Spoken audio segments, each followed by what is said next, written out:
क्या जज लोया की तरह सीजीआई की बेंच को भी वर्डिक्ट क्या सुनाना है, उसके लिए सरकारी दफ्तर से रिटन वर्डिक्ट आया था। क्या जज लोया की तरह सीजीआई चंद्रचूड़ पर दबाव बनाया गया था कि इलेक्टोरल बॉन्ड के पक्ष में फैसला सुनाया जाए? क्या चुनाव से पहले सीजीआई चंद्रचूड़ को बर्खास्त करने की साजिश या कोशिश हो रही है? ये सवाल क्यों उठाए जा रहे हैं, ये वीडियो पूरा देखने के बाद आपको पता चल जाएगा। एक तरफ 600 वकीलों की चिट्ठी चंद्रचूड़ को, ऊपर से मोदी जी ने भी ट्वीट करते हुए आरोप लगाया कि सीजीआई चंद्रचूड़ पर विपक्षी दल दबाव बना रहा है। वहीं पर जायस मेहता, जिन्हें खुद मोदी जी फॉलो करते हैं, वो सीजीआई चंद्रचूड़ की जबरदस्ती इस्तीफे की मांग कर रहे हैं। ये सब कुछ एक साथ क्यों हो रहा है? सुप्रीम कोर्ट के वरिष्ठ वकील दुष्यंत दबे ने बहुत बड़ा खुलासा किया। बताएंगे आगे आपको वीडियो में, तो वीडियो को अंत तक देखिएगा।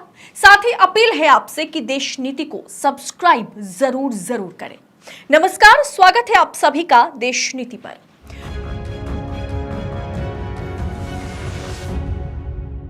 देश नीति, केवल सच्ची और पक्की खबरें। दोस्तों, आजाद भारत के इतिहास में यह पहली बार ऐसा हुआ जब देश के प्रधानमंत्री खुलेआम चीफ जस्टिस ऑफ इंडिया को धमकाते हुए नजर आ रहे हैं। उन पर यह आरोप लगाते हुए नजर आ रहे हैं कि आप पर, न्यायपालिका पर विपक्ष का दबाव है। भाजपा आईटी सेल ने किस तरह से रोज सीजीआई चंद्रचूड़ को टारगेट पर लेते हैं, किस तरह से सीजीआई चंद्रचूड़ को गालियां दी जाती है, भाजपा के जो 2 रुपए लेके ट्वीट करने वाले हैं ना, वो करते हैं। यहां तक कि एक वरिष्ठ पॉलिटिकल व्यक्ति, जिन्हें खुद नरेंद्र मोदी फॉलो करते हैं ट्विटर पर, उन्होंने सीजीआई चंद्रचूड़ की तुरंत इस्तीफे की, जबरदस्ती इस्तीफे की मांग की है। सीजीआई पद से उन्हें हटाने की मांग की है। दरअसल ये ट्वीट जो जायस मेहता ने किया है, जिस जायस मेहता को खुद मोदी जी फॉलो करते हैं, ये ट्वीट हर सच को बयां कर रहा है कि मोदी जी की मंशा क्या है सुप्रीम कोर्ट और सीजीआई को लेकर के। कोर्टरूम में सॉलिसिटर जनरल तुषार मेहता और सीजीआई चंद्रचूड़ के बीच बहस हो रही थी। उस वीडियो का एक छोटा सा क्लिप यूज करते हुए या शेयर करते हुए जायस मेहता ने लिखा कि सीजीआई इस तरह का व्यवहार कैसे कर सकते हैं। सॉलिसिटर जनरल उनके सामने अपनी दलीलें पेश कर रहे हैं और वो बिना उससे सुने वो अन्य न्यायाधीशों के पास चले गए। ये भारत सरकार का घोर अपमान है और इस अपमान को आप कह सकते हैं कि इसे माना नहीं जा सकता। सीजीआई चंद्रचूड़ सहित सभी न्यायाधीशों को बर्खास्त किया जाना चाहिए और इस्तीफा देने के लिए मजबूर किया जाना चाहिए भारत के राष्ट्रपति द्वारा। ये व्यक्ति चंद्रचूड़ पूरी तरह से आचारहीन और अहंकारी है। वो और अन्य न्यायाधीश और भारत सरकार के खिलाफ प्रतिशोध ले रहे हैं।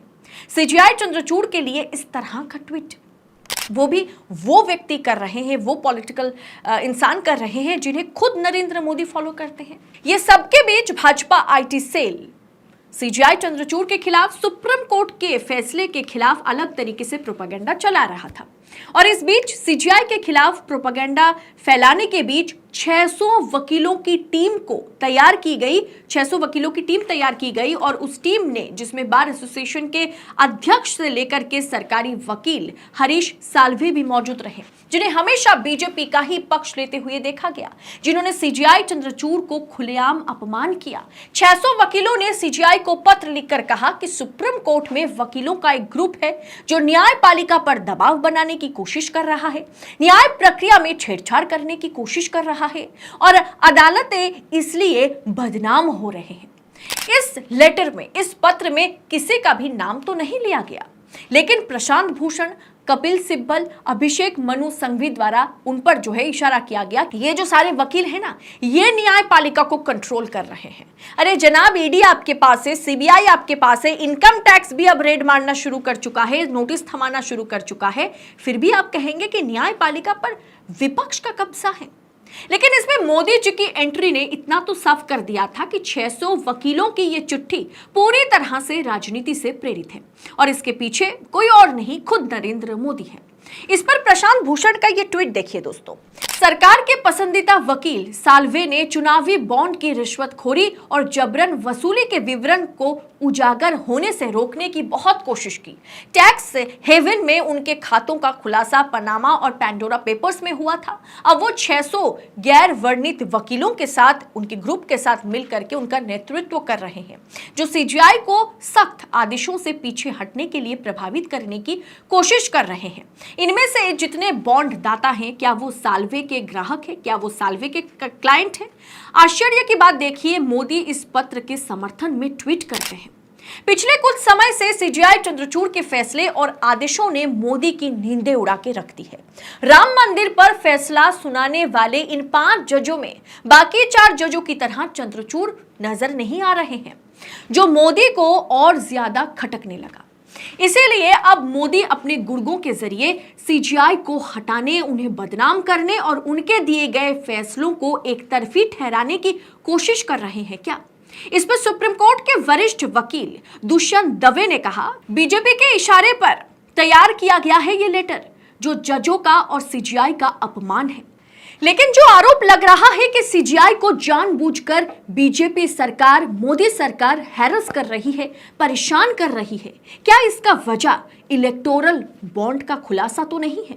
क्या जज लोया की तरह, आपको जज लोया याद होंगे, क्या जज लोया की तरह सीजीआई की बेंच को भी क्या वर्डिक्ट सुनाना है, उसके लिए सरकारी दफ्तर से रिटन वर्डिक्ट आ गया था? क्या जज लोया की तरह सीजीआई चंद्रचूड़ पर दबाव बनाया गया था कि इलेक्टोरल बॉन्ड के पक्ष में फैसला सुनाया जाए? क्या सरकार इस आस में बैठी हुई थी कि चंद्रचूड़ की बेंच सरकार के पक्ष में फैसला सुनाएगा और इसीलिए 31 जनवरी से लेकर के 15 फरवरी के बीच 15 दिनों में सरकार ने 10,000 से अधिक इलेक्टोरल बॉन्ड छापे? लेकिन क्या इन मौके पर सीजीआई चंद्रचूड़ नहीं माने, वो मुकर गए, उन्हें सरकारी वर्डिक्ट पसंद नहीं आई, वो अपने वर्डिक्ट सुनाना ज्यादा पसंद किए? क्या इसीलिए यह सब हो रहा है? यह महज सवाल है दोस्तों, जो सवाल देशनीति उठा रहा है, जवाब आप खुद सोचिएगा। देशनीति आरोप नहीं लगा रहा है, बस हम सवाल पूछ रहे हैं सत्ता से, आपसे, जनता से, देश हित के लिए।